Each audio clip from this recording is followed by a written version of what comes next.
ठीक है, यहां से स्टार्ट करना। भाग 15 से। भाग 15। एक बार में बोलना है तो बोलना है सामाजिक समानता का अधिकार। आर्टिकल नंबर 14 विधि के समक्ष समानता। आर्टिकल 15 सामाजिक समानता। आर्टिकल 16 अवसरों की समानता। आर्टिकल 17 अस्पृश्यता का अंत। आर्टिकल 18 उपाधियों का अंत। यहां तक पढ़ना है अपने को क्लास। आर्टिकल नंबर 14 में दो बातें बोली गई थी, विधि के समक्ष समानता का अधिकार और विधियों का समान संरक्षण। देखो ध्यान से, विधि के समक्ष समानता, कानून के नजर में के सब समान। प्रोफेसर डाइसी, ब्रिटेन का एक प्रोफेसर था, प्रोफेसर डाइसी ने इस सिद्धांत को दिया था कि बोला विधि के सामने सबके सब क्या है, समान है। प्रोफेसर डाइसी बोला। लेकिन अमेरिका में इसी को क्या बोला गया, विधियों का समान संरक्षण। अमेरिका के संविधान से क्या लिया गया है, विधियों का समान संरक्षण। बोला अगर अगर हर किसी के लिए कानून एक कर दिया जाए तो भी गलत है। 15 साल का बच्चा, 5 साल का बच्चा और 25 साल के बच्चे, दोनों में अगर आप सब हर किसी के साथ कानून समान करने लगेगा तो फिर भी दिक्कत है। दोनों को 5 साल का बच्चा भी नासमझ है, उसके लिए कानून, 25 साल का बच्चा जो समझदार है, उस दोनों के लिए कानून समान नहीं होना चाहिए। तो कानून क्या करे, के लिए वर्ग के हिसाब से, समान वर्गों के लिए समान, असमान वर्गों के लिए असमान, कानून क्या करेगा, उनका संरक्षण करेगा। समान वर्ग जो 18 साल से ऊपर। तो ये हुआ 14 का सेकंड पार्ट, क्या, विधियों का समान संरक्षण। ओके, अब अपन को पढ़ना है सामाजिक समानता। ये तो हो गया कानूनी समानता। अब आपने पढ़ना है सामाजिक समानता। सामाजिक समानता में आर्टिकल नंबर 15, आर्टिकल नंबर 15 क्या बोलता है, समाज, देखो ध्यान से, धर्म, मूलवंश, जाति, लिंग और जन्म स्थान, ये 5 के 5 आपको याद होना चाहिए। इंग्लिश में धर्म मतलब रिलीजियन, मूलवंश को क्या बोलते हैं, रेस, जाति कास्ट, लिंग सेक्स और जन्म स्थान मतलब बर्थ प्लेस। ये 5 के 5 आपको याद होने चाहिए। पहला तो ये 5 आधार पहले याद होना चाहिए, धर्म, मूलवंश, जाति, लिंग और जन्म स्थान। इन आधारों पर किसी भी प्रकार से आपके साथ भेदभाव नहीं होगा। इन इसके इतने को लेकर के, इन्हीं 5 को लेकर के कोई आपसे भेदभाव नहीं कर सकता। आर्टिकल नंबर 15 सामाजिक समानता का अधिकार, क्योंकि आप अगर ऐसा नहीं करोगे तो समाज कैसा रहेगा, समान रहेगा। अब इसमें ध्यान से सुनना, एक एक आर्टिकल कितने काम का है। आर्टिकल नंबर 15 एक 15A, कोई भी राज्य सरकार, फिर बोल रहा हूं, कोई भी राज्य धर्म, मूलवंश, जाति, लिंग और जन्म स्थान के आधार पर अपने राज्य के व्यक्तियों से किसी भी प्रकार का कोई भेदभाव नहीं करेगा। ये स्पष्ट किसको बोला गया है, राज्य को। किसको बोला गया, एकदम स्पष्ट, इसमें एकदम केवल राज्य को। आर्टिकल 15A केवल राज्य को, केवल राज्य को बोला। राज्य किसी नागरिक के विरुद्ध केवल धर्म, मूलवंश, जाति, लिंग और जन्म स्थान के आधार पर कोई भेदभाव नहीं करेगा। ये केवल केवल राज्यों के लिए है।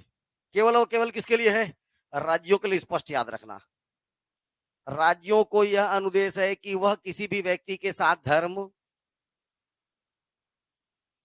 मूलवंश, जाति, लिंग और जन्म स्थान, इसके आधार पर किसी भी प्रकार, केवल ना, एक वर्ड भी लगा होगा, केवल, क्या वर्ड, केवल ये 5 आधार पर, केवल इन 5 आधार पर ही कोई भी राज्य या कोई भी सरकार वहां के व्यक्तियों के साथ कोई भेदभाव नहीं करेगा।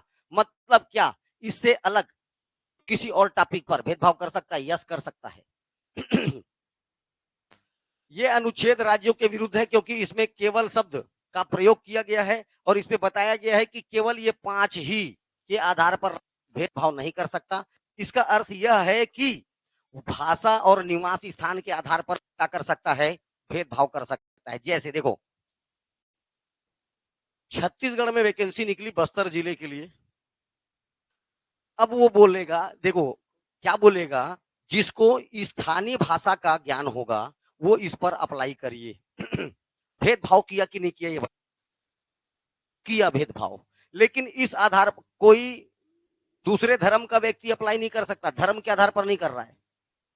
ये इस जाति का अप्लाई नहीं कर सकता, ये नहीं बोल रहा है। लिंग के आधार पर भेदभाव नहीं कर रहा है। बात समझ में आया ना। साथ ही साथ जन्म स्थान, यहां जन्म लिया वो अप्लाई नहीं करता, ये बातें नहीं कर रहा है। भाषा, यहां पर क्या जरूरत है उसको, भाषा। तो अन्य आधारों पर राज्य सरकार क्या कर सकता है, अन्य, देखो ये 5 मुद्दों के अलावा अगर कोई दूसरा मुद्दा है तो भेद कर सकता है, भेदभाव कर सकता है, जैसे मैं भाषा बोल रहा हूं। दूसरा देखो, पर्टिकुलर छत्तीसगढ़, भाई पर्टिकुलर बस्तर के लिए ये बात को कर सकता है। तो ये क्या हुआ, स्थान, जन्म स्थान नहीं, क्या बोल रहा हूं मैं, निवासी स्थान। जैसे कोई वैकेंसी निकलती है तो इसमें केवल छत्तीसगढ़ के ही विद्यार्थी अप्लाई कर सकते हैं, होता है, भेदभाव कर रहा है सरकार। लेकिन इन 5 आधारों पर नहीं कर सकता। कौन कौन से 5 आधार, हाँ, हाँ, हाँ, और जन्म स्थान। Okay, article number 15(2). अच्छा, एक बात और याद रखना, आर्टिकल 15 और आर्टिकल 16 केवल और केवल भारतीय लोगों को प्राप्त है, केवल भारतीय नागरिकों को ही प्राप्त है। कौन सा, आर्टिकल 15 और 16। जो कल नहीं आया था क्लास, उसके लिए मैं इसका वीडियो डाल दिया हूं, ठीक है। हाँ, क्लास कनेक्टेड रहेगा, समझना है आपको। अब मैं बात करता हूं 15(2) का। 15A क्या था, राज्य सरकार धर्म, जाति, मूलवंश, बर्थ प्लेस, लिंग, इनके आधार पर भेदभाव नहीं कर सकता। ये सरकार के लिए था। अब सरकार और किसी व्यक्ति दोनों के लिए है कि इन्हीं 5 मुद्दों को लेकर के कोई भी व्यक्ति या सरकार इनको सार्वजनिक जगह पर जाने से नहीं रोक सकते। सीधा आप एक ही वर्ड जानिए, सार्वजनिक जगह पर जाने से नहीं रोक सकते। सार्वजनिक जगह का मतलब होता है राशन दुकान, हर दुकान जो आपको दिख रही सार्वजनिक है। कोई भी व्यक्ति तेरे को मना नहीं कर सकता तू यहां कैसे आया, का हनन हो जाएगा। किसी भी पिक्चर टाकीज में आपको मना नहीं कर सकता,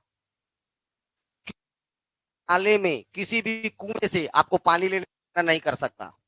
तो सार्वजनिक स्थलों पर राज्य चाहे कोई व्यक्ति आपके को इन आधारों पर नहीं रोक सकता। पहला धर्म, दूसरा मूलवंश, तीसरा जाति, चौथा लिंग और 5वां जन्म स्थान। इन 5 के आधार पर आपके साथ भेदभाव नहीं होगा। Article 15(2), article 15(3). अब देखो, ये 2 ठोक ऊपर के 2 निषेध था, नकारात्मक था। कैसा था, नकारात्मक था, सकारात्मक। अभी आपने बोला लिंग के आधार पर आप कोई भेदभाव नहीं करोगे, लेकिन काम एकदम ऐसा है के लिए, जैसे सियाचिन ग्लेशियर में मिलिट्री वाले को पहरा देना है, तो उस जगह पर स्पष्ट है कि क्या बोला जाएगा, ये पुरुष काम है। फिजिकली स्ट्रांग कौन होता है, पुरुष माना जाता है और होता भी है ना भैया। लड़कियां तो मासूम होती है, कैसी होती है, मासूम। ध्यान से सुनना, तो कहीं कहीं पर सीधा सीधा लिखा था केवल पुरुष अभ्यर्थी ही अप्लाई करें। इतना हार्ड वर्क है कि महिलाएं नहीं कर पाएगी। मैं क्या बोल रहा हूं, अगर सरकार चाहे तो ऐसे उपबंध कर सकता है, ठीक है ना। आर्टिकल 15(3), राज्य सरकार को यह अधिकार है कि महिला एवं बच्चों हेतु विशेष प्रयोजन कर सकता है। किनके लिए, देखो ध्यान से सुनना। दहेज प्रताड़ना अधिनियम, घरेलू हिंसा अधिनियम, ये सब अधिनियम है ना, बात समझ में आ रहा है ना, ये सब अधिनियम है। महिलाओं के लिए, ये सब किन के लिए आया है, अगर सरकार चाहे तो महिलाओं और बच्चों के लिए, बच्चों के कुपोषण के संबंधित अधिनियम, ये जो जितने अधिनियम आते हैं, ये अगर सरकार चाहे तो अपने यहाँ पर महिलाओं और बच्चों के लिए विशेष प्रावधान कर सकता है। इसी के तहत महिलाओं को घरेलू हिंसा में संरक्षण मिला 2005। घरेलू, देखो ध्यान से, घरेलू हिंसा संरक्षण अधिनियम 2005 का है। ये डेट आपके काम का है, बहुत इंपॉर्टेंट। क्या है बेटा नाम? घरेलू हिंसा अधिनियम, घरेलू हिंसा संरक्षण अधिनियम 2005। आज के मेंस के क्वेश्चन, आज के मेंस के पेपर का क्वेश्चन है, ठीक है। घरेलू हिंसा संरक्षण अधिनियम 2005 इसको बैन किया गया, ये बताया गया। दूसरा, सुप्रीम कोर्ट के निर्णय अनुसार महिलाओं को एक छुट्टी मिलता है, प्रसूति सहायता, प्रसूति अवकाश, सॉरी सहायता बोल रहा हूं, अवकाश, लीव मिलता है। जब महिला प्रेग्नेंट होती है तो उनको 6-6 महीने का छुट्टी मिलता है। सरकारी होगी तो, प्राइवेट वालों को नहीं मिलता है। 1-2 महीना दे दिया तो बहुत दे दिए प्राइवेट वाले, है ना, बहुत ज्यादा में 2 महीना। अब गवर्नमेंट इंस्टीट्यूशन 6-6 महीना छुट्टी देता है। अब यहां पर बात आ रही, देखो लिंग के आधार पर भेदभाव हो रहा है कि नहीं। उस बच्चे का पिताजी भी है, उसको 6 महीने छुट्टी नहीं मिलता, उसको केवल 10 से 15 दिन छुट्टी, 15 दिन छुट्टी मिलता है। उसको भी, इसको मैटरनिटी लीव मिलेगा तो उसको फादर वाला लीव मिलेगा। बात समझ में आया ना?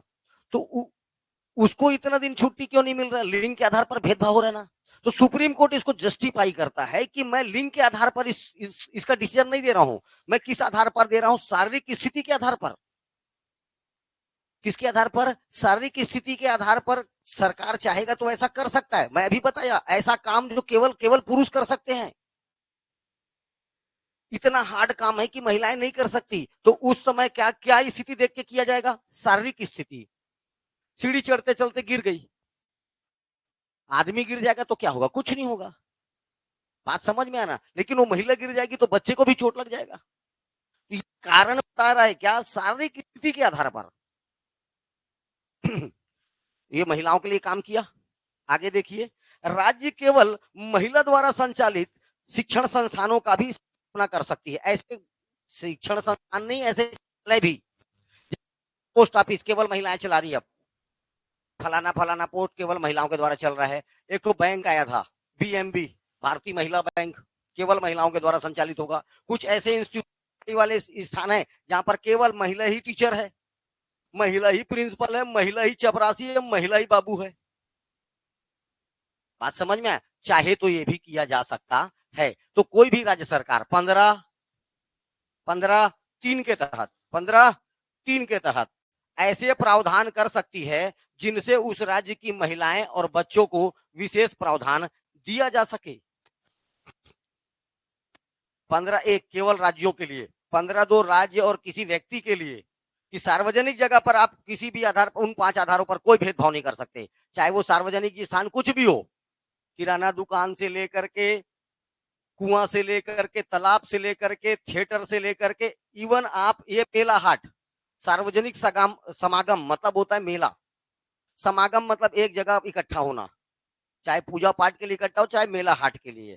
तो मान लीजिए फलाना जगह का मेला लगा है और तू गया हो, तेरे भगा देगा, भगा ही नहीं सकता वो, क्योंकि आपके साथ भेदभाव कोई भी नहीं कर सकता इन 5 आधारों पर। बात समझ में आया? चलें आगे। 15(4)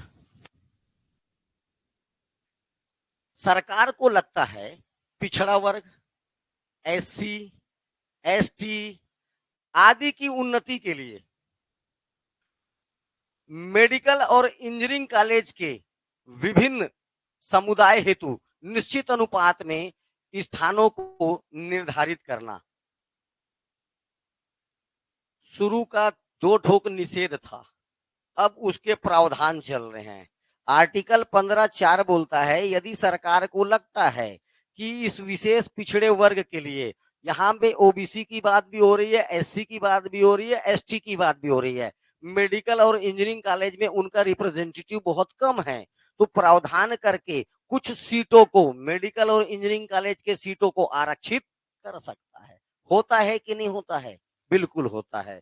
आगे चलिए, 15(5) ध्यान से सुनना। अब ये 2005 में जोड़ा गया, प्रारंभ में 15-4 तक ही थे, 1 2 3 4, ये सब धीरे धीरे आए बेटा, ये अमेंडमेंट है।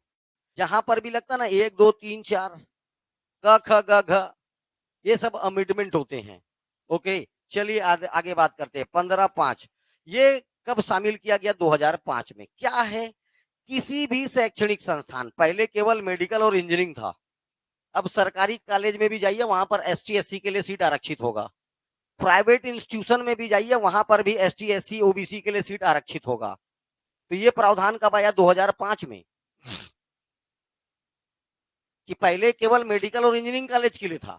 स्टार्टिंग में किसके लिए था? केवल मेडिकल और इंजीनियरिंग कॉलेज में। अब किसी भी सरकारी और गैर सरकारी में पिछड़े वर्गों के लिए क्या कर सकता है? सीटों का आरक्षण कर सकता है, वहां के सीट रिजर्व कर सकता है। इससे पहले केवल मेडिकल और इंजीनियरिंग के लिए था 15(4) में, ये 15(5) है, और 15(6) 2019 में आया। हाँ, लेकिन ये जी चीज अल्पसंख्यकों के शिक्षण संस्थानों को छोड़कर, अभी अल्पसंख्यक कौन होता है? हाँ, माइनॉरिटी। एग्जाम्पल, माइनॉरिटी का एग्जाम्पल, हिंदू को छोड़ के जितना तू जानता है सब क्या है? अल्पसंख्यक है।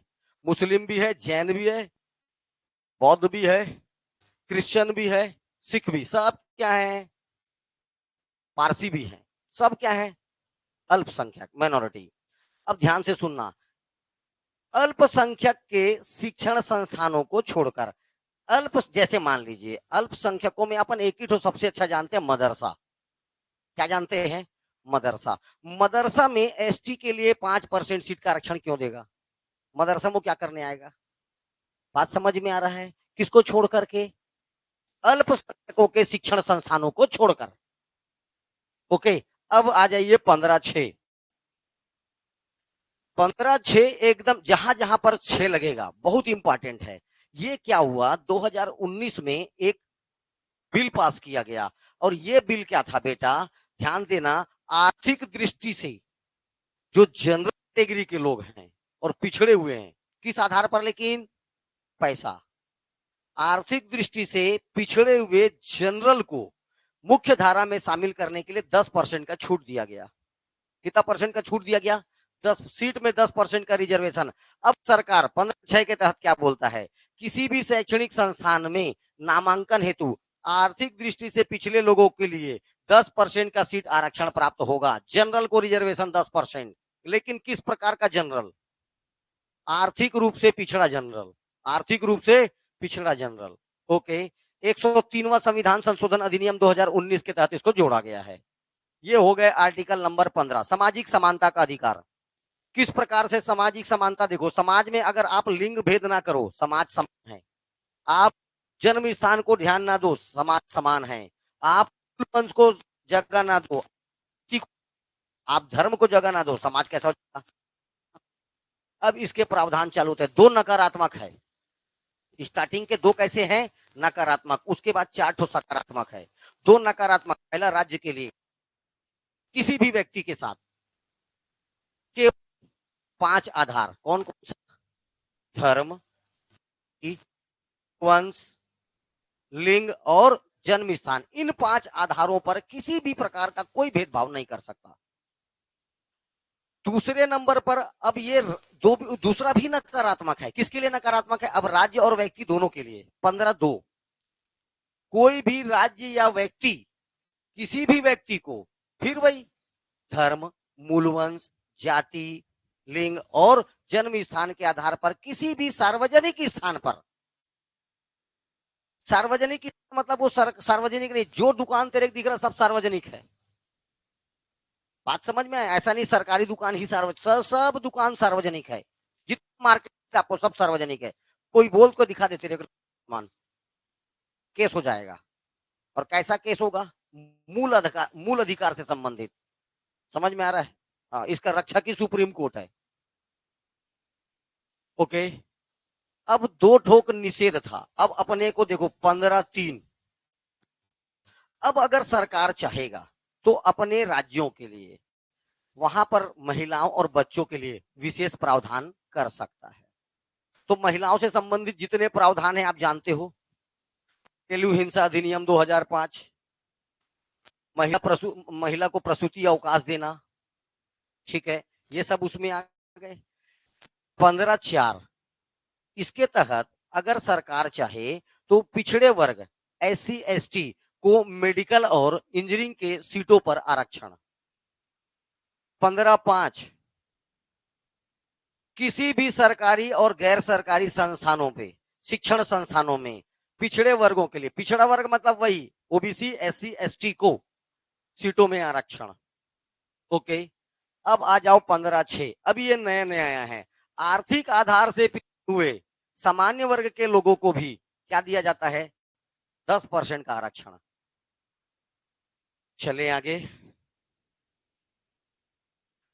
अनुच्छेद 16 लोक अभियोजनों में, इसमें लोक अभियोजनों में स्वतंत्रता का अधिकार।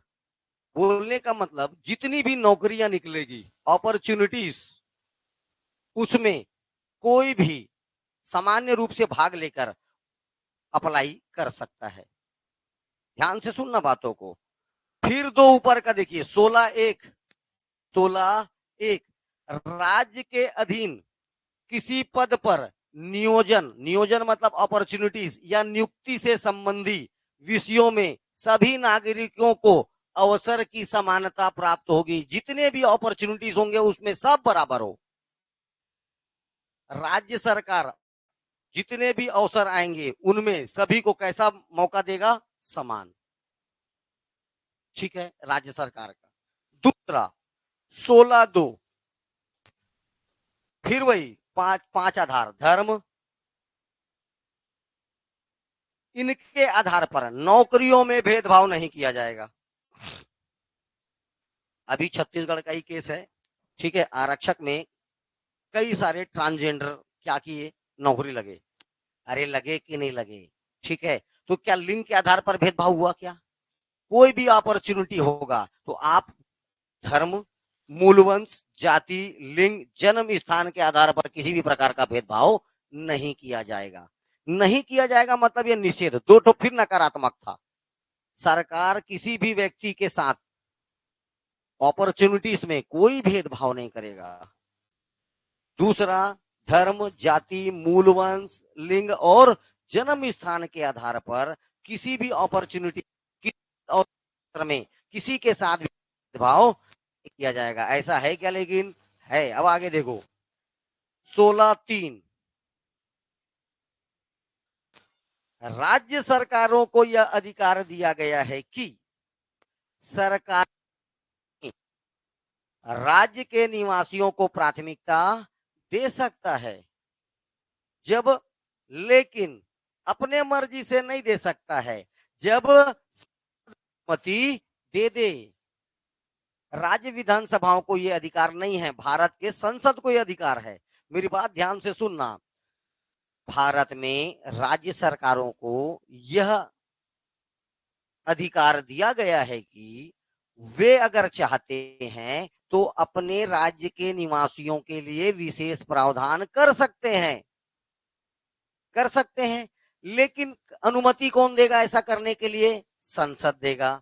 मतलब राज्य विधानमंडल अपने अनुसार नहीं करते, क्योंकि कोई भी राज्य अपने अनुसार करेगा तो 100% आरक्षण दे देगा अपने राज्य में। कोई भी राज्य सरकार को अगर ऐसा बात करने दिया जाएगा, कोई भी राज्य सरकार, तो अपने राज्य में कितने % आरक्षण कर देगा? कितना % आरक्षण करेगा? डायरेक्ट 100%। क्यों? उसको बाहर से क्या लेना देना, उसकी सरकार तो यही से चुन के आएगी। बात समझ में आ रहा है? इस किसके पास है? संसद के पास। अच्छा एक बात बताओ, आर्टिकल 15(3) के तहत एक बड़ी क्वेश्चन बता रहा हूं, देखो ध्यान से। आप नौकरी अप्लाई करते हो तो कभी कभी बोलता है छत्तीसगढ़ का मूल निवासी, टिक करने के लिए ऑप्शन आता है ना? या कोई कहीं कहीं पर मूल निवासी प्रमाण पत्र भी मांग लेता है। कोई भी वैकेंसी में जब आपसे आपका निवास प्रमाण पत्र मांगा जा रहा है, आर्टिकल 16(3) के तहत मांगेगा। आर्टिकल 16(3) के तहत आपसे क्या मांगा जाता है? इस राज्य का निवास प्रमाण पत्र। ठीक है, क्योंकि छूट किसको देने वाला है? वो अपने राज्य के निवासियों को। बात समझ में आ रहा है ना भाई?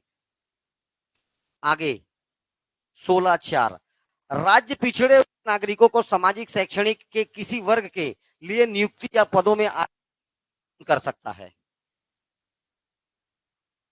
अगर सरकार, राज्य सरकार चाहता है तो अपने यहां पर किसी वर्ग विशेष के लिए आरक्षण, मतलब एसटी को 30%, एससी को 20%, ओबीसी को 17%, ऐसे बांटता है।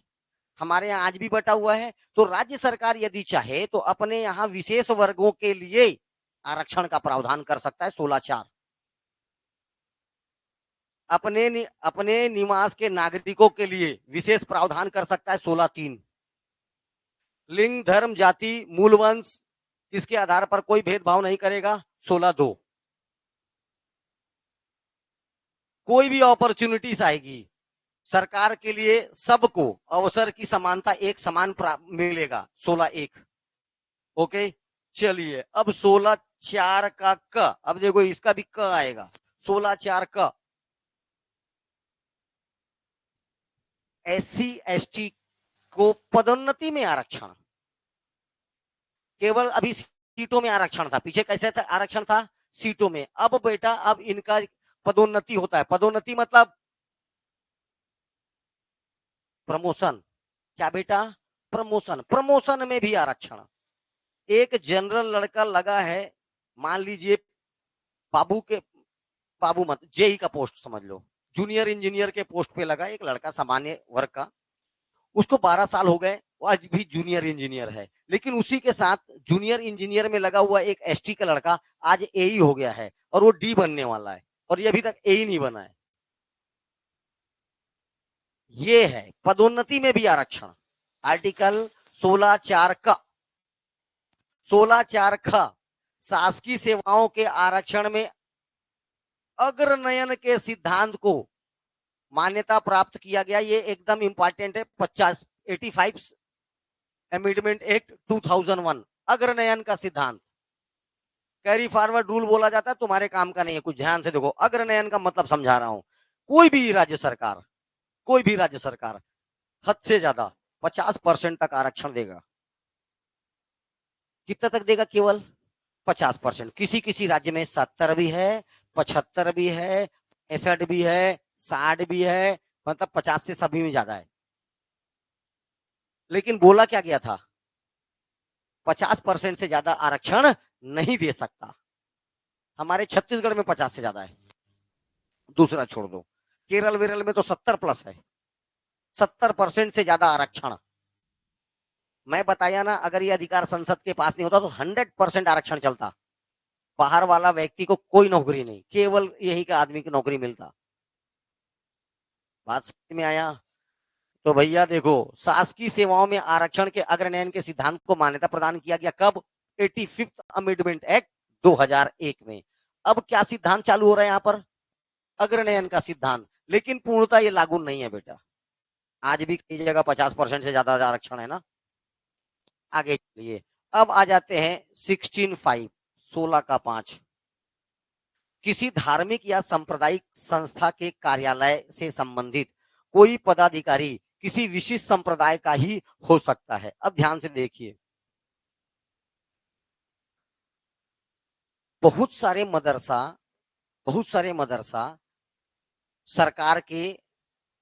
सरकार उनको फंडिंग देता है। अरे बहुत सारे ऑटोनोमस कॉलेज को देता है, कई सारे प्राइवेट कॉलेज को देता है, वैसी मदरसों को भी पैसा देता है। तो इसी को बोला जाता है सरकारी सहायता प्राप्त, सरकार के द्वारा सहायता प्राप्त। अब सरकार उसको सहायता दे रहा है तो मदरसे में, अब तू एक आठ पंजाबी वंजाबी को या किसी बिहारी को बैठा दिया मेन हेड बना के, वो क्या समझेगा? पढ़ाना उसको कुछ और है, वो क्या जानेगा? तो यही बोल रहा है 16(5) किसी धार्मिक या सांप्रदायिक संस्थान में कार्यकलाप से संबंधित कोई पदाधिकारी किसी विशिष्ट संप्रदाय का ही हो सकता है। सेंट मैरी स्कूल, फलाना स्कूल, ढेकाना स्कूल, जितने भी स्कूल हैं सब देखना, एक सफेद कलर कैसे पहन के घूमते रहती है, वही हेड होती है। और तुम लोग क्या बोलते हो उसको? सिस्टर। हाँ, अरे सब देखे हो ना देखे हो, हाँ, तुम लोग वैसे भी डबरा वबरा और भयंकर दूर में इधर चरोदा तक के स्कूल में पढ़े होगे कि सारे डायरेक्ट कहाँ से आए हो? फ्लोरिडा, फ्लोरिडा वोरिडा से आए हो का कोई? ब्रिटेन, ऑक्सफोर्ड ऐसा वाला है क्या कोई? डबरा पारा, खुर्सी पार, है ना, ये इधर जाओगे तो ये कौन सा जरवाए, उंदा, चरोदा, बहुत ज्यादा। अब उससे ज्यादा गरीबों का और आगे थोड़ा जंजगिरी, बस। ठीक है, हाँ, ऐसे देखते हो मेरे को जैसे मैं पढ़ के आया हूँ युगांडा उगांडा से।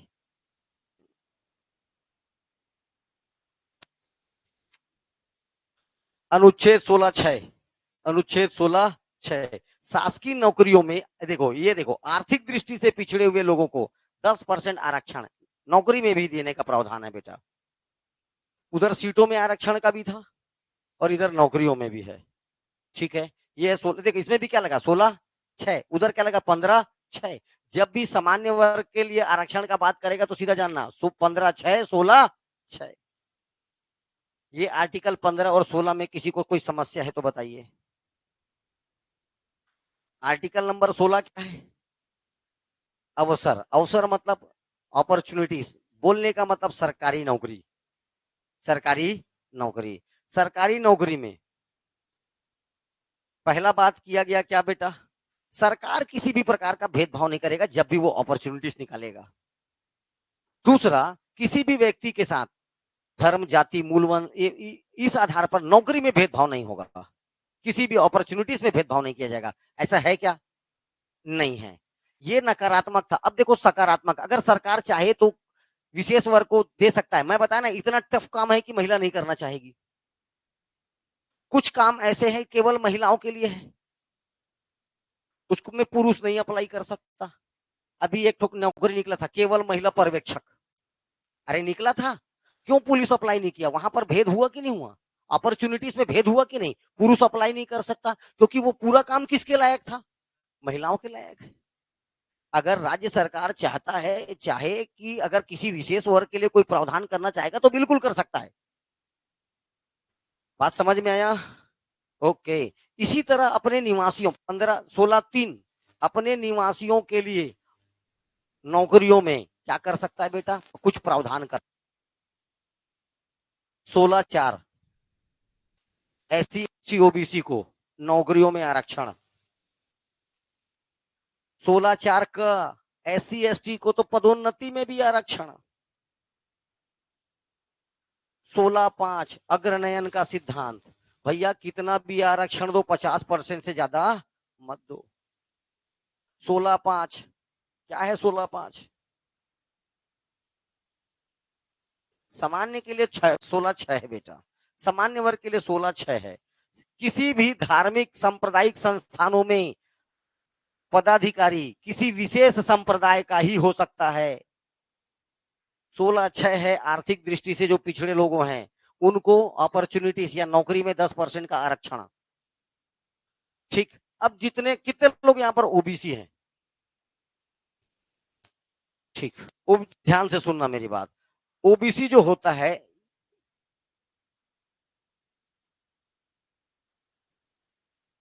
कौन सा वाले ओबीसी हो तुम लोग? तू क्रिमिलियर है, तू नॉन क्रिमिलियर है। पहले इसका मतलब समझ ले, फॉर्म भरते भरते कभी जीवन में गलती ना कर देना। क्रिमिलियर इसका मतलब होता है उच्च मध्यम परिवार, हाई क्लास मिडिल फैमिली, क्या बोलते हैं अपन, जो ऊंचा होता है। मिडिल फैमिली में भी दो स्लॉट है, एक हायर और एक lower middle class. Higher middle class और लोअर मिडिल क्लास, तो ये आता है हायर मिडिल क्लास में क्रिमिलियर, और एक है नॉन क्रिमिलियर। तो ओबीसी में केवल इसको छूट है, इसको छूट नहीं है। ओबीसी में जो सीटों में आरक्षण बोलिए, चाहे एज में रिलैक्सेशन बोलिए, चाहे किसी, आपने कुल मिला के देखो, आरक्षण मुद्दा ऐसा है जिसको मिल रहा है लगता है उसको मिलते रहे, और जिसको नहीं मिल रहा है वो लगता है सबका बंद हो जाए। समझ में आया? हाँ, जिसको मिल रहा है वो बोले कभी जीवन में बंद मत हो, जिसको नहीं मिल रहा है वो क्या चाहता है, बंद हो जाए। अगर ये देखो, मेरी एक बात बात सुनना, अगर अगर आरक्षण गलत होता, आरक्षण होता तो सुप्रीम कोर्ट के पास आच्छादन का सिद्धांत है, सुप्रीम कोर्ट के पास सेपरेशन का अधिकार है, सुप्रीम कोर्ट खुद ही बंद कर दिया होता। बात समझना। और आने वाले भविष्य में 50 साल तक तो भूल ही जाओ कि आरक्षण समाप्त होगा। ठीक है, साफ और साफ सीधी बात। 2020 तक था, मोदी जी खुद 30 तक कर दिए और रहेंगे तो 40 तक करेंगे, अपना पल्ला सब झाड़ना चाहेंगे। कोई आरक्षण बंद, सरकार पलट जाएगी। अब तो मुद्दा ऐसा हो गया है। क्या पलट जाएगा? सरकार। एकदम सीधी सी बात है, क्योंकि जिसको मिल रहा है वो चाहता है जीवन भर मिलते रहे। 1 करोड़ रुपए परिवार में आ रहा होगा, मान लीजिए 10-12 अच्छे पोस्ट पर, किसी SC ST परिवार के 10-12 लोग अच्छे पोस्ट पर हैं, उस घर में 1 करोड़ रुपया पर महीना आ रहा होगा। उसके बाद भी उसका जो लड़का है वो आरक्षण का पूरा फायदा लेगा। बात समझ में आया? पहले तो जाएगा मेडिकल का सीट खाएगा, उसके बाद जाएगा नौकरी में सीट खाएगा, 5 साल बाद प्रमोशन में सीट खाएगा। तो देखते देखते तुम वहीं वहीं रहोगे, वो 5 साल में क्या रहेगा, MD बन जा रहा है, डॉक्टर डीन हो जाएगा। बस ये है आरक्षण। तो देखो, जिसको मिल रहा है वो चाहता ही नहीं आरक्षण बंद हो, और जिनको नहीं मिल रहा है वो सीधा क्या बोल रहे हैं, आरक्षण को क्या किया जाए, बंद कर दिया जाए। अगर ये गलत, देखो मेरी बात समझना, एक दो को नहीं देखना, अगर ये गलत होता तो तेरे से ज्यादा समझदार कौन है? सुप्रीम कोर्ट ऑफ इंडिया, वो बंद कर दिया होता। बात समझ में आ रहा है कि नहीं? ठीक है, इन्हीं लोगों को एक समय में मूला कर्म जैसे घटिया घटिया प्रथाओं से गुजरना पड़ा है, इन्हीं लोगों को अपने कमर में झाड़ू बांध के घूमना पड़ा है। बात समझ में आ रहा है? आज अभी भी इसका ओरिजिनल तबका पिछड़ा हुआ ही है। बस्तर में जाएंगे आपको समझ में आ जाएगा। ठीक है, उनको मुख्य धारा में लाने के लिए ऐसा किया गया है। आज भी सही लोग इसका फायदा नहीं उठा पाए। जितने कन्वर्टेड लोग थे ना, वो इसका ज्यादा फायदा उठा लिए। धर्मांतरण सुने हो नाम? धड़ल्ले से होता है, और सरकार कौन उसको ST का दर्जा देता है, सबसे बड़ा दिक्कत तो ये है। धर्मांतरण करिए, कोई दिक्कत नहीं, बहुत अच्छी बात है, लेकिन उसको ST का दर्जा सीधा सीधा जो प्रमाण पत्र बनाता है वही ना बनाता होगा ना, वही तो देता होगा ना, कोई ना कोई, कोई ना कोई तो इसका प्रमाण पत्र बनाता होगा, उसको नहीं देना चाहिए। कानून बना देना चाहिए, धर्मांतरण बिल्कुल करिए, आपको अपना धर्म मानने का पूरा पूरा स्वतंत्रता है, बस एक काम मत करिए, उसको ST का दर्जा मत दो, कोई धर्मांतरण नहीं होगा। या जितने धर्मांतरण किए हैं उनका ST का वो मान्यता रद्द कर दो, धर्मांतरण ही बंद। तेरे उसके वो करना चाहते हैं, तैयारी कर लिया बहुत, जनरल OBC में प्राण छूट गया उसका, कभी 1 नंबर से चुक रहा, कभी 2 नंबर से। अगर मैं मेरे पीछे ST SC लग जाता, भैया रान दे। अरे इतना धांधली है, किसी का सर्टिफिकेट चेक नहीं हो रहा, त्रिपाठी ST, महाराज क्या हो जा रहा है ST। कई लोग हैं, अभी अगर सर्टिफिकेट चेक किया जाए लाखों लोग रोड पे आ जाएंगे, मैं एकदम ईमानदारी की बात बता रहा हूं, कई लोग रोड पे आ जाएंगे। ठीक है, तो आरक्षण जिसको मिल रहा है उसको मजा आ रहा है, जिसको नहीं मिल रहा तकलीफ हो रहा है। लेकिन कुछ लोग रियल में हकदार हैं, जिन तक नहीं पहुंच रहा है या जो ले नहीं पा रहे हैं, और जो जितने जानबूझ के ले रहे हैं वही इसका फायदा उठा ले रहे हैं। तो आरक्षण खराब उनके लिए है जिनको आरक्षण का मतलब समझ में नहीं आता है। समझ में आया? और मुख्य धारा में देखो, ऐसा नहीं है कि जीवन भर मिलना है। एक टाइम पीरियड था 2020, आरक्षण को खत्म किया जा सकता है, किया जा सकता था, क्योंकि इनको आरक्षण केवल 2020 तक था। अब ये कहां तक पोस्टपोन्ड हो गया? 2030 तक। बाकी बातें 2030 में करेंगे, अभी तो लागू है। ठीक है, तो ये क्रीमिलियर और नॉन क्रीमिलियर OBC याद रखना है इनको। देखो, इसमें कौन आता है? जिनका 1 साल में इनकम 8 लाख से ज्यादा हो। 1 ईयर इनकम इनका अगर 8 लाख से ज्यादा है तो क्रीमिलियर कहलाएगा। 8 लाख से 1 साल में इनकम कम है तो क्या कहलाएगा? Non creamy layer. ठीक है, ये देखो, 2015 में इसका फाउंडेशन था 8 लाख। अब 2020 में या 24 में ये हो जाएगा 10 लाख। बढ़ेगा ना भैया, कम तो होगा नहीं। ठीक है, धीरे धीरे ये बढ़ते जाता है। तो उतने में जाएगा वो सीआर होगा। और फायदा किसको मिलता है? नॉन क्रिमिलेयर को। अब बात करते हैं आर्टिकल 17। आर्टिकल 17 का मतलब होता है छुआछूत। लेकिन आप छुआछूत वर्ड पूरे के पूरे संविधान में नहीं है, तो इसके लिए एक ही वर्ड याद रखना है, क्या? अस्पर्शता। ठीक है, अनटचेबिलिटी। छुआछूत मतलब छुआछूत होता है, मतलब क्या होता है? छुआछूत। अच्छा, छुआछूत का क्या मतलब जानते हो? उनको छूना भी अपराध है, उनको टच करना भी मतलब ऐसा लोग पहले समझते थे। ये नहीं होना चाहिए बेटा, अनटचेबिलिटी। लेकिन संविधान में इसको ठीक से परिभाषित किया गया है, याद रखना। हम समझते हैं कि छुआछूत है, उस आने से घर पवित्र। अरे अभी भैया दुनिया की बात छोड़ो, ये तुम्हारा झारखंड का वो गया था अपने मंदिर में, दूसरे दिन पूरा मंदिर को धुलवाया गया। शिबू सोरेन एक नाम था ना, ठीक है। वो मंदिर में गए हैं, दूसरे मंदिर को धुलवाया जा रहा है।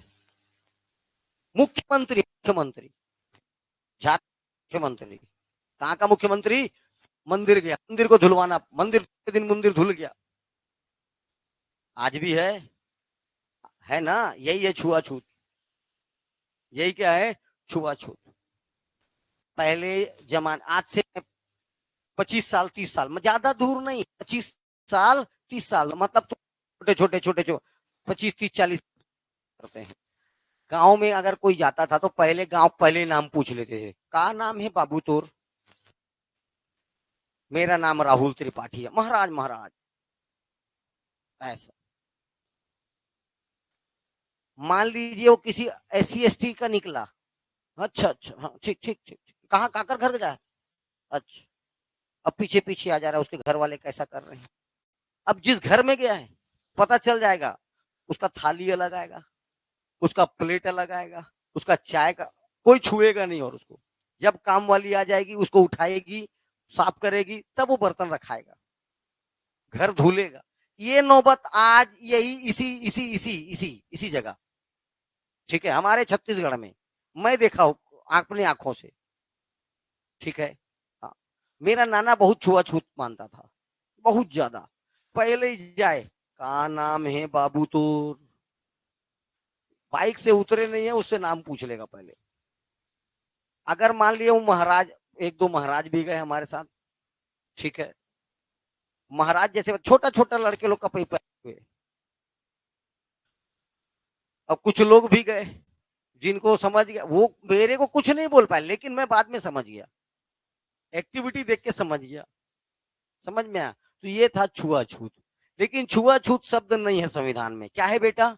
अस्पर्शता। आपको याद रखना है। अब क्या है, अब ऐसा कुछ नहीं है कोई किसी के भी यहाँ जा, अब समझ गए भैया, इसी के पास ज्यादा पैसा है रहने दे, और जिसके पास ज्यादा पैसा है वो कहाँ का छुआछूत है ना। हाँ, चलिए, ये अनुच्छेद व्यक्ति राज्य दोनों के विरुद्ध उपलब्ध है। केवल राज्य ही नहीं, कोई व्यक्ति भी इसका उल्लंघन नहीं कर सकता। राज्य के साथ साथ व्यक्तियों के विरुद्ध भी है। दूसरा बात याद रखना है, इस अनुच्छेद में अस्पर्शता शब्द का प्रयोग किया गया है, छुआछूत का नहीं, स्पष्ट याद रखना। छुआछूत ऑप्शन नंबर बी में मिलेगा, इसको काटना है, छुआछूत नहीं बेटा। क्या मारना है आपको ऑप्शन में? अस्पर्शता, अनटचेबिलिटी। हमारा संविधान भी लोल है, इसको केवल दंडनीय अपराध मानता है, दंड नहीं देता। तो कानून बनाना चाहिए, संविधान बेचारे लिखने वाले लिख लिए, संसद इतना तो संशोधन करता है, इसके लिए भी संशोधन करे, फिर तो थोड़ा बहुत भी वो भी खत्म हो जाएगा। अभी भी गांव में है, अभी भी गांव में है, ठीक है। जिनका देखो, जो पढ़ा लिखा नहीं है वो सोचेगा ही, लेकिन स्कूल में आजू बाजू बैठना, टेबल में एक संग्रह बैठना, यहाँ क्या है, ठीक है। गांव का आदमी ज्यादा ठसन वाला होता है, याद रखना, शहरों का अपेक्षा। समझा? गांव में जाकर तभी सुनने मिले थे, क्या लाए हो धौलिया, ठीक है। शहर का आदमी, सर एक्सक्यूज मी सर, बस लोल बना रहा है। शहर वाला आदमी की यही कहानी है। गांव वाला आदमी अभी भी ठसन में रहेगा, 2 3 4 एकड़ है, वो ठसन देख बैठेगा खटिया में मस्त हुक्का मारते।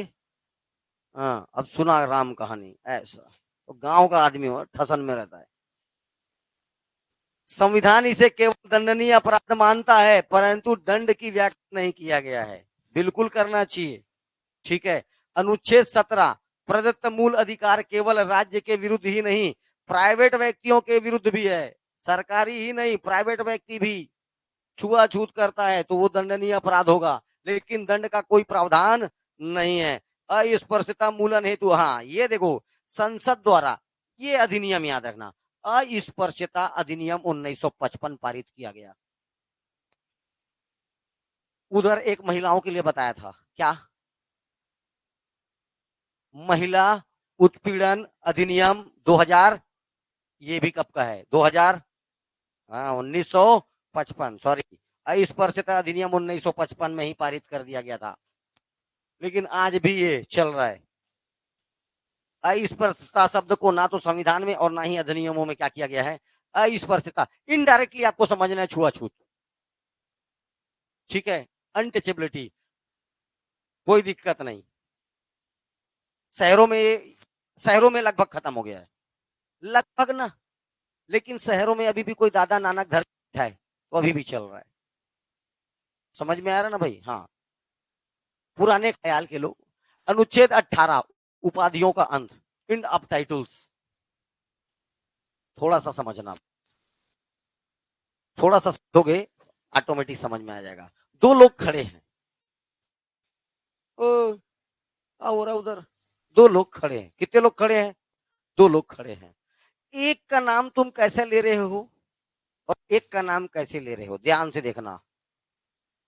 का नाम ले रहे हो श्रीमान पटेल सर, और एक को बोल रहे गुड, एक को क्या बोल रहे हो गुड्डू।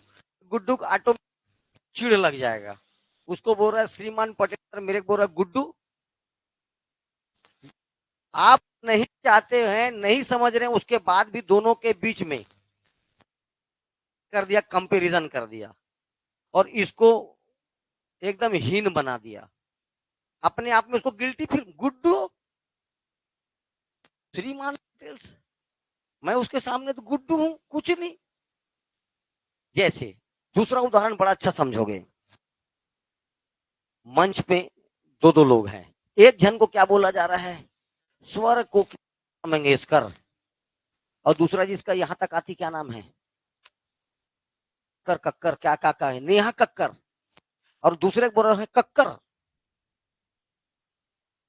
अब एक जन को क्या बोल रहे, स्वर कोकिला लता मंगेशकर, और एक जन को कक्कर। नाम सुन के टेंशन में आ जाएगा। तो यहां पर ऑटोमेटिक क्या भावना आ रहा है, ऊंच नीच का भावना आ रहा है। ठीक है। कल ही बताया था, मास्टर ब्लास्टर सचिन तेंदुलकर, और एक जन को क्या बोल रहे, प्रज्ञान ओझा। मास्टर ब्लास्टर सचिन तेंदुलकर, सीधा बोलिए सचिन तेंदुलकर, प्रज्ञान ओझा नहीं फील होता, लेकिन अगला क्या बोल रहा है, मास्टर ब्लास्टर सचिन तेंदुलकर ओझा। समझ, तो नाम लेने से ही देखो ये सब क्यों आ रहा है, ये ऐसा फीलिंग क्यों आया, सामने में कुछ लग रहा है, सामने में जो लग रहा है इसी को बोलते उपाधि, इसी को बोलते टाइटल। तो भारत सरकार बोला टाइटल लेना ही नहीं है, एंड ऑफ टाइटल्स, कोई लेगा ही नहीं, तो आप दोनों का नाम बढ़िया लीजिए, सचिन तेंदुलकर, प्रज्ञान ओझा, दोनों खुश। लेकिन पत्रकार को कैसे समझाऊं, ऐसा पत्रकार जो 2000 के नोट में चिप खोजता है, कैसा पत्रकार 2000 के नोट में क्या खोजता है, चिप। ऐसे पत्रकार लोग टाइटल लगाते जाते हैं। आर्टिकल 18 है ऊपर, एंड ऑफ टाइटल्स। अब ध्यान से सुनना, 18 क्या बोलता है, सरकार केवल शिक्षा और सेना से संबंधित उपाधि ही प्रदान करेगा, इसके सिवा कोई उपाधि प्रदान नहीं करेगा। Doctor professor Patel sir, doctor professor, ठीक है, ये शिक्षा से संबंधित, ब्रिगेडियर, कर्नल, मेजर, ये सेना से संबंधित, यही दो उपाधियां सरकार, इसके सिवा कोई उपाधि सरकार नहीं देगा। ठीक है, अब कहां से लगा फिर? मास्टर मास्टर सचिन तेंदुलकर या स्वर कोकिला लता मंगेशकर, इससे दूसरे में हिंट आ रहा था, इसीलिए किया है। पीएचडी बोल रहे हैं डॉक्टर, तू भी कर, तेरे भी बोलेंगे डॉक्टर। लेकिन ये क्या नाम था? मास्टर कब हुआ, ब्लास्टर कब हुआ, ये क्या था? ऐसा कुछ नहीं होता। ठीक है, मिस्टर कूल, वहां का कूल है, उसको 48 डिग्री में, 48 डिग्री लगता होगा उसको भी। ये हिंट वाला नहीं, पढ़ाई और सेना का टाइटल सरकार दे सकता है। एक, आर्टिकल नंबर 18(2), भारतीय नागरिक विदेशी राज्य से उपाधि नहीं ले सकता। मान लीजिए मेरे को जापान वाले बुला रहे हैं, जापान सबसे बड़ा नागरिक सम्मान मिला है मेरे को, ताजे जापान। मान ले, एक बात करता हूं, मैं भी नहीं जानता हूँ, ठीक है, वहां का सबसे बड़ा उपाधि मिल गया मेरे को, ताजे जापान। ठीक है, अब जापान जाना है मेरे को, लेकिन मैं जापान में जाकर उपाधि नहीं ले, क्योंकि यहाँ पर सीधा सीधा बोला है सरकार, सरकार तो खुद ही बंद कर दिया क्या, कोई भी व्यक्ति यहाँ पर उपाधि धारण नहीं कर सकता। आर्टिकल 18(3), कोई विदेशी नागरिक भारत में आया है, काम धाम कर रहा है विदेशी, है कैसा? विदेशी है, कहा लेकिन अभी भारत में, मतलब मान लीजिए किसी एमबीसी वेम्बीसी में काम कर रहा है, बात समझ में आया ना भाई? किसी एमबीसी वेम्बीसी में काम कर रहा है, उसको भी मिल गया अमेरिका का, मान लीजिए कोई, तो वह व्यक्ति भी भारत के राष्ट्रपति के अनुमति के बिना वो टाइटल को नहीं ले सकता। जब हमारा राष्ट्रपति नहीं बोल देगा तो लेगा, और हमारा राष्ट्रपति बोल देगा जाके ले सकते हो तो ले लेगा। आर्टिकल 18(3), आर्टिकल 18(4), अगर को, अब ध्यान से सुनना, पर्सनली तो जाके नहीं ले सकता था, अब अगर किसी भारतीय व्यक्ति को विदेश में अगर कोई टाइटल मिलता है तो भारत के राष्ट्रपति के अनुमति से उस टाइटल को वो क्या कर सकता है? ग्रहण कर सकता है। आर्टिकल 18(4), पहला बात तो भारत सरकार किसी प्रकार का कोई भी टाइटल प्रदान नहीं करेगा। क्यों नहीं प्रदान करेगा? क्योंकि इससे ऊंच नीच की भावना जन्म लेती है। एक बात, काय की भावना जन्म लेती है? ऊंच नीच की भावना। लेकिन 18(1) बोलता है दो प्रकार का, शिक्षा और सेना, शिक्षा और सेना वाले टाइटल दे सकता है। 18(2), भारत के नागरिक को अगर किसी क्या है, कोई उपहार सम्मान नहीं लेगा। किसी विदेशी नागरिक को जो भारत में रहता है उसको भी अगर किसी दूसरे देश में क्या मिल रहा है, उपाधि मिल रहा है, तो टाइटल मिल रहा है, तो वो मिलेगा बिना किसके परमिशन के? भारत के राष्ट्रपति के। 18(4), भारत का भी है और उसको विदेश में अगर क्या मिल रहा है, उपाधि मिल रहा है, तो भारत के राष्ट्रपति को बिना बताए ग्रहण नहीं कर सकता। 18(4). अब बेटा तुम लोग पढ़े होगे, पद्मश्री कंगना रनावत पढ़े हो, भारत रत्न सचिन तेंदुलकर, अखबार वाले देते हैं बत्ती। ठीक है, अब आप पढ़ पढ़ के आप भी वैसे बोलने लगे, पद्मश्री कंगना रनावत, पद्मश्री। तो इसके लिए एक केस आया था, ये केस नहीं भूलना, बालाजी राघवन, केस का क्या नाम था? बालाजी राघवन बनाम भारत संघ। बालाजी राघवन बोला जब ऐसा नहीं ले सकते तो मैं घर के बाहर गया था तो इसके घर के सामने पद्मश्री फलाना ये क्यों लिखा था, केस हो गया। तब सुप्रीम कोर्ट ने कहा पद्मश्री, पद्म भूषण, पद्म विभूषण और भारत रत्न ये उपाधियां नहीं है, ये पुरस्कार है। इनको किस श्रेणी में ला दिया गया? पुरस्कार, और पुरस्कार कोई व्यक्ति धारण कर सकता है, उपाधि धारण नहीं करेगा, टाइटल नहीं लेगा। ठीक है, जैसे महात्मा गांधी को मिले था कैसरे हिंद, उपाधि है। जैसे आपके रविन्द्रनाथ टैगोर को मिला था नाइटहुड, उपाधि है। बात समझ में आ रहा है ना? तो ऐसे उपाधियां नहीं लेगा। और ये जितने भी मैं आपको बता रहा हूं, क्या पद्मश्री, पद्म भूषण, पद्म विभूषण, भारत रत्न, सब क्या है? पुरस्कार है। अनुच्छेद 18 सिर्फ निदेशात्मक है, निर्देश दिया है बस सरकार कि आप उपाधि धारण नहीं करोगे, लेकिन हर व्यक्ति लगाए पड़ा है। इसके लिए कोई ठोस कानून नहीं है और ना इसके लिए कोई संसद द्वारा का प्रावधान किया गया है। हाँ, अगर चाहेगा तो कर सकता है, अगर चाहेगा तो कर सकता है। ये हुई आपका भाग एक, आर्टिकल 18। आर्टिकल 18, ठीक है। ये हो गया तेरे समानता का अधिकार खत्म। 14, 15, 16, 17, 18। इसके बाद चालू होगा कल स्वतंत्रता का अधिकार। काय का अधिकार? स्वतंत्रता। मैथ्स निकालो तो चलो जल्दी।